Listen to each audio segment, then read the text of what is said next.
ते dental college या दरम्यान जो रस्ता आहे त्यातील काही भागात खेड शहरातून जात आहे आणि खेड शहरातून जात असताना सदर रस्त्याच्या जी दुरावस्था आहे खेड शहरातील असेल किंवा भरणा ते डेंटल कॉलेज हा पूर्ण रस्ता हा आज निकृष्ट दर्जाचा झाला किंवा जो वाहतुकीस योग्य नाही।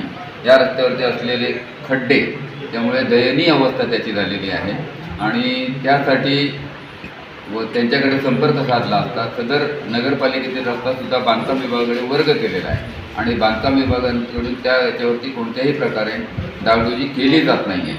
चालणे जो त्रास त्या ठिकाणी होत आहे, लोकांना त्या पद्धतीने खूप त्रासाला सामोरं जावं लागत आहे।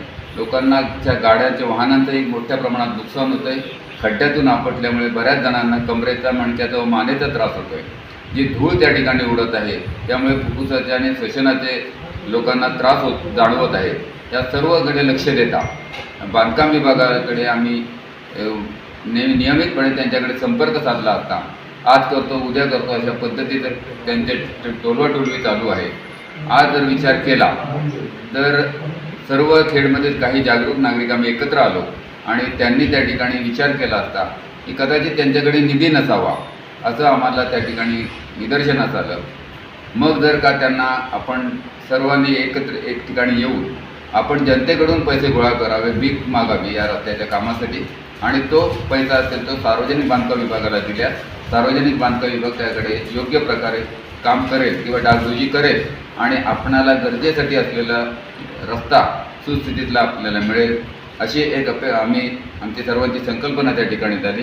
दिनांक 24 फेब्रुवारी रोजी दुपारी सकाळी 11 वाजता सर्वांनी अनंत कान्हेरे चौक म्हणजे 3 बत्ती नाक्यावरती सर्वांनी एकत्र येऊन त्या ठिकाणी आपण जनतेकडून भीक मागण्याचा एक कार्यक्रम आपण आयोजित केलेला आहे। माझी त्या कार्यक्रमासाठी सन्माननीय कार्यकारी अभियंता सार्वजनिक बांधकाम विभाग यांना प्रमुख पाहुणे यावं असं त्यांना विनंती केलेली आहे। ते येतील अशी अपेक्षा आहे, परंतु आपण सर्व नागरिकांनी यावं। हा रस्त्यावर जाण्या येण्यासाठी जे वापरतात त्या सर्वांच्या जिव्हाळ्याचा प्रश्न आहे, आरोग्याचा प्रश्न आहे। सर्वांनी त्या ठिकाणी यावं, त्या कार्यक्रमामध्ये सहभागी व्हावं आणि तो रस्ता सुस्थितीमध्ये होण्यासाठी आपल्या सर्वांचं सहकार्य मिळावं। मी या आपल्या माध्यमातून जनतेला आवाहन करतो की आपण सर्वांनी त्यामध्ये सामील व्हावं आणि तो रस्ता सुस्थितीमध्ये होण्यासाठी सहकार्य करावं, म्हणजेच आपल्या सर्वांना तो रस्ता लवकरात लवकर सुस्थितीमध्ये मिळेल। आपला जो त्रास त्या ठिकाणी होतोय तो त्रास त्या ठिकाणी कमी होईल अशी या ठिकाणी मी पुन्हा एकदा आपणा सर्वांना विनंती करतो की आपण सदर कार्यक्रमासाठी 24 फेब्रुवारी सोमवार त्या दिवशी सकाळी 11 वाजता हुतात्मा अनंत कान्हेरे चौक 3 बत्ती नाका येथे हजर राहावे।